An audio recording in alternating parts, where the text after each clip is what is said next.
Before Luna Nozawa slipped out of the Forrester mansion that fateful morning, she lingered in the great hall before the family portrait wall, her cobalt blue eyes fixed on the framed photograph of Hayes, Steffy, and Finn's cherubic son, for what felt like an eternity. In that silent tableau she traced every curve of his smile with a hunger that went beyond maternal longing, a hunger born of the countless times she had begged Finn to look at her that way, to cradle her fears with the same tenderness he lavished on his little boy.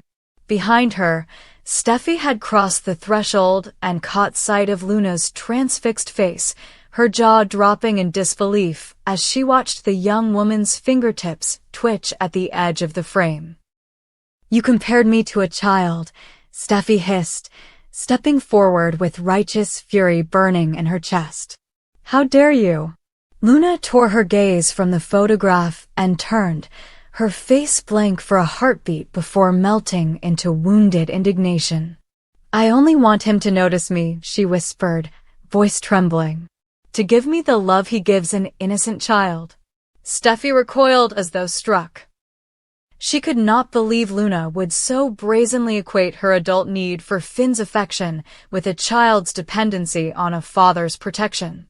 In that moment, Luna felt the sting of repudiation more sharply than any rejection Finn had dealt her, and it fueled the dark ember that already smoldered in her heart.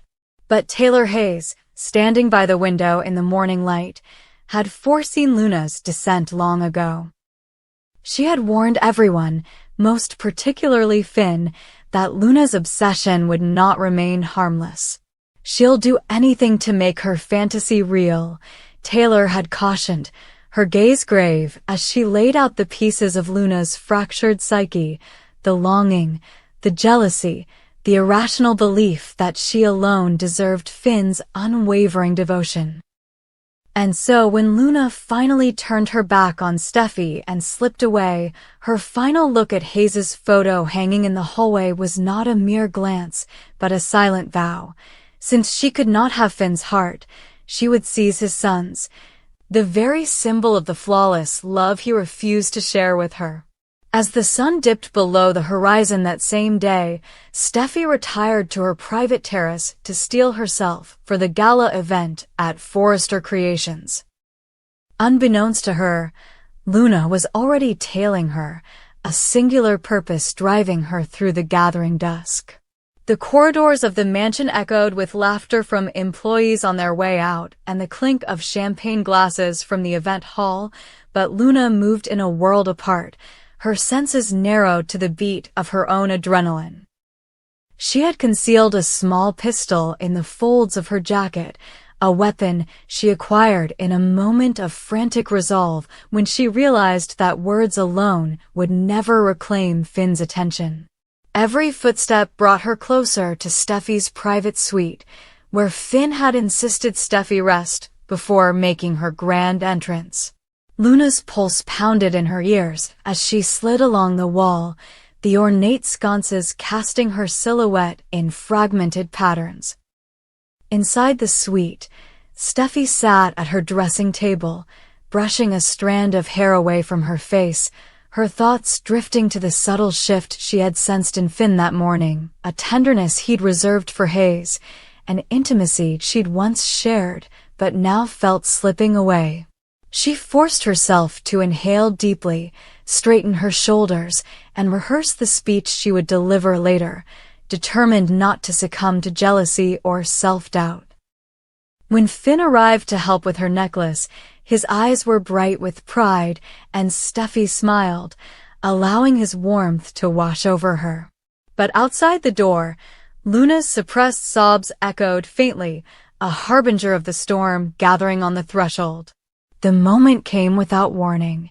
Luna flung the door open, her pistol raised with a trembling hand.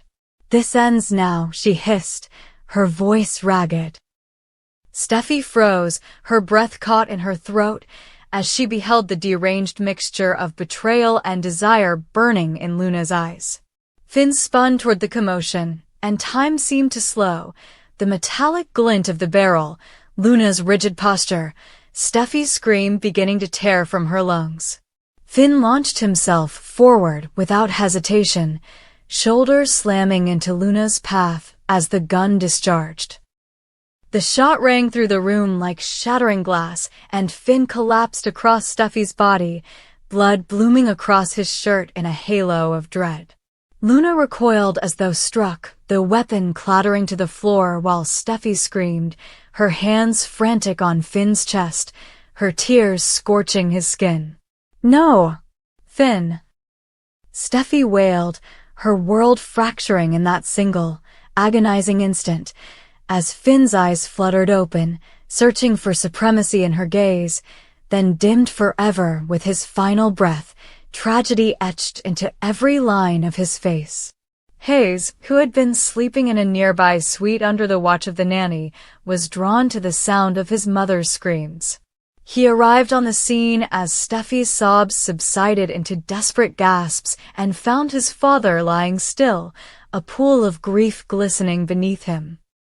The infant's cry pierced the charged silence, a heartbreaking blend of confusion and fear, and Steffi flung herself upright, clutching Hayes to her chest, rocking him as though her embrace could shield him from the nightmare that had intruded upon their perfect life. Luna, now a silhouette of horror and regret, stood transfixed at the doorway, tears streaming down her cheeks as the weight of what she had wrought crashed over her like a tidal wave. The gun lay abandoned at her feet, a ruinous testament to obsession turned lethal. In the aftermath, Sheila Carter arrived at the mansion in a whirl of fury and maternal desperation. Upon learning that Finn had died shielding Steffi from Luna's bullet, Sheila's face contorted with grief and indignant rage. She knew the depths of Luna's sickness, understood the twisted lengths to which the young woman would go, but now that those lengths had claimed the only man who ever showed Steffi unconditional love, Sheila vowed to make Luna pay. Even if it meant returning to the life she had fought so hard to escape and back behind bars. She'll regret the day she ever pointed that gun, Sheila snarled, her voice a low promise that reverberated through the sterile corridors. "I'll see to it that Luna Nozawa never hurts another soul again." As news of Finn's death and Luna's crimes spread through Los Angeles' elite circles, shockwaves tore through both the Forrester and Logan families. Steffi, her makeup streaked with tears, clung to Hayes as though he were the only tether left to a life now stripped of meaning. Brooke Logan, upon hearing the news from a tearful Hope, collapsed into her daughter's arms, the weight of her own grief compounded by the horror that had befallen another family she loved. Hope, determined to rally around Steffi and Brooke, put aside her fear for her own future, her loyalty to Carter, and rushed to the mansion, wrapping Steffi in a fierce embrace that trembled as much with anger as with sorrow.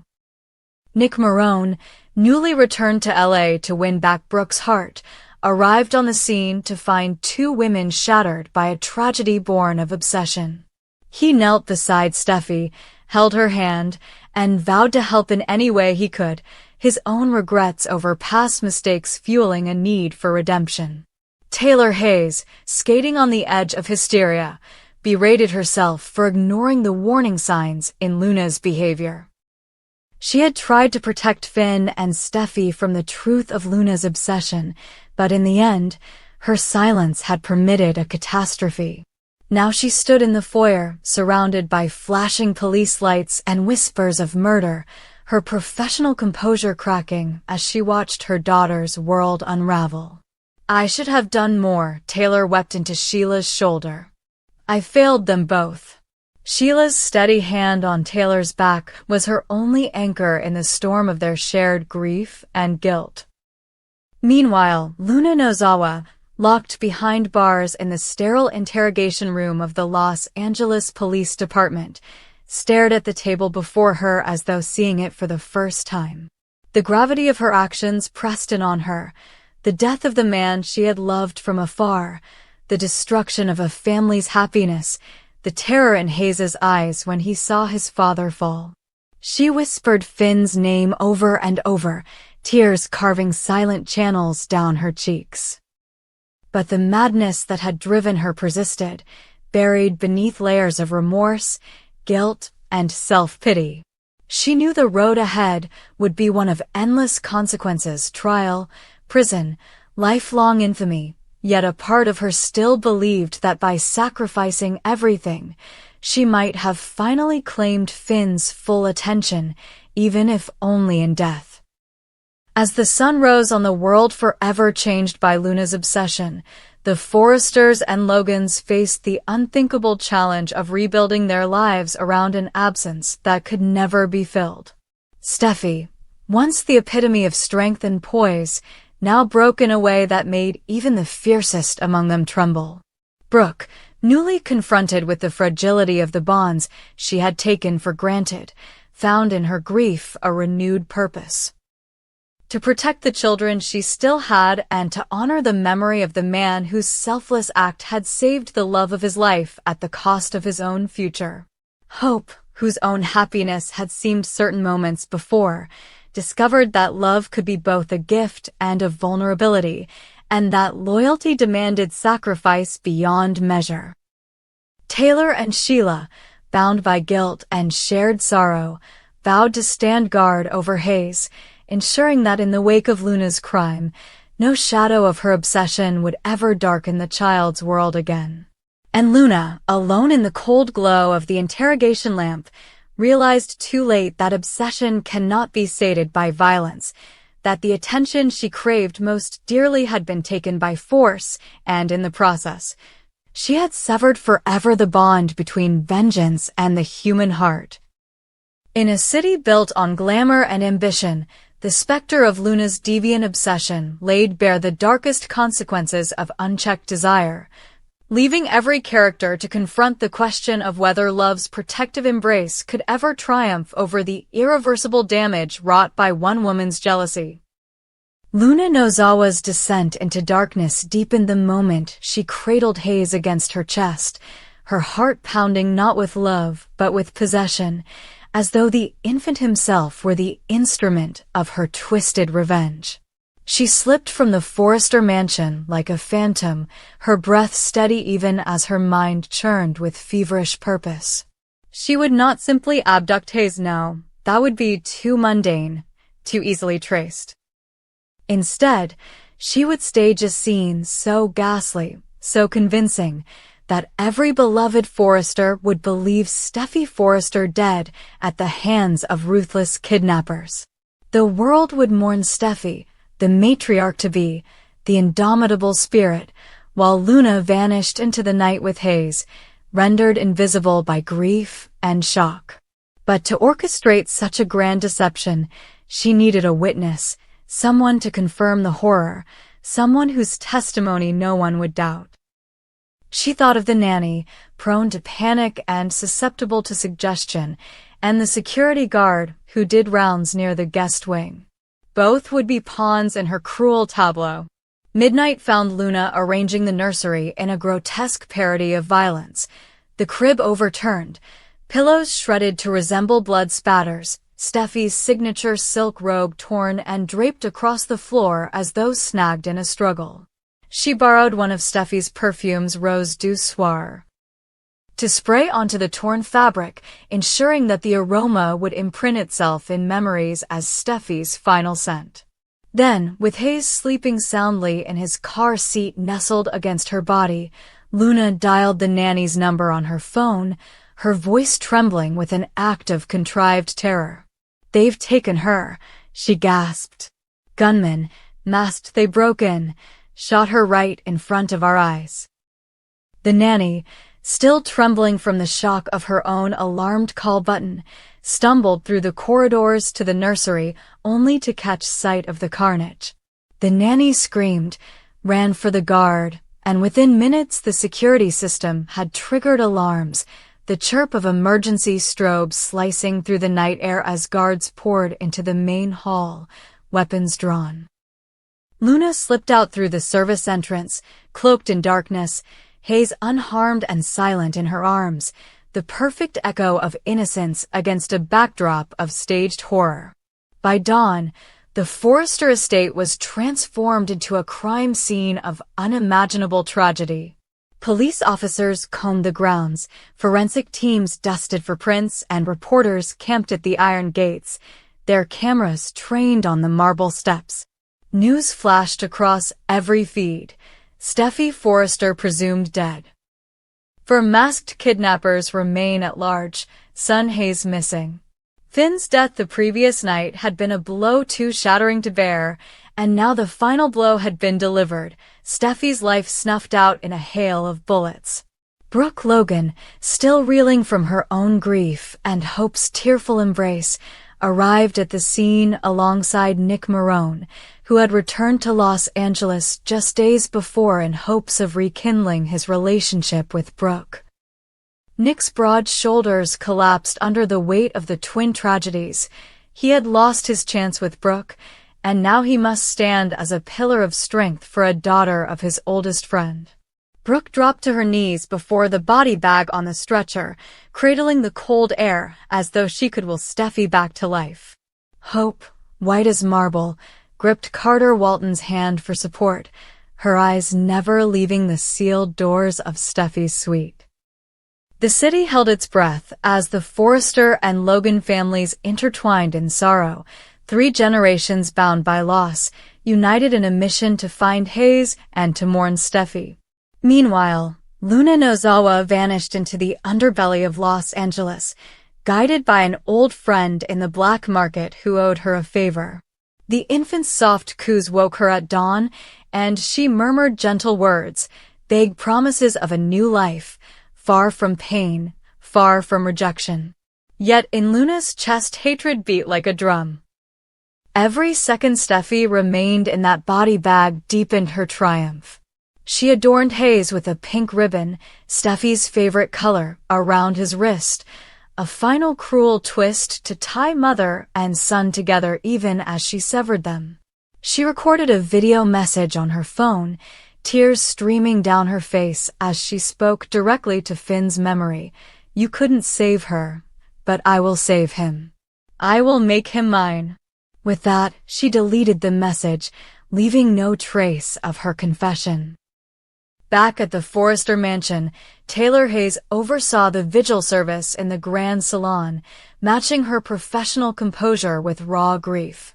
The marble fireplace crackled as she lit a candle for Steffy's spirit, the warm glow a pale comfort against her shuddering frame. Sheila Carter, true to her vow, had intercepted Luna's false narrative. She alone had seen through the staged scene, recognized the missing bullet casings and the absence of real blood spatter, and had secretly passed her suspicions to Taylor. But in the storm of public mourning, Taylor's revelations risked being dismissed as conspiracy. So Sheila took matters into her own hands. She initiated a covert search for Hayes, tracking Luna's digital footprint, following every gas station camera, every tap on a subway turnstile.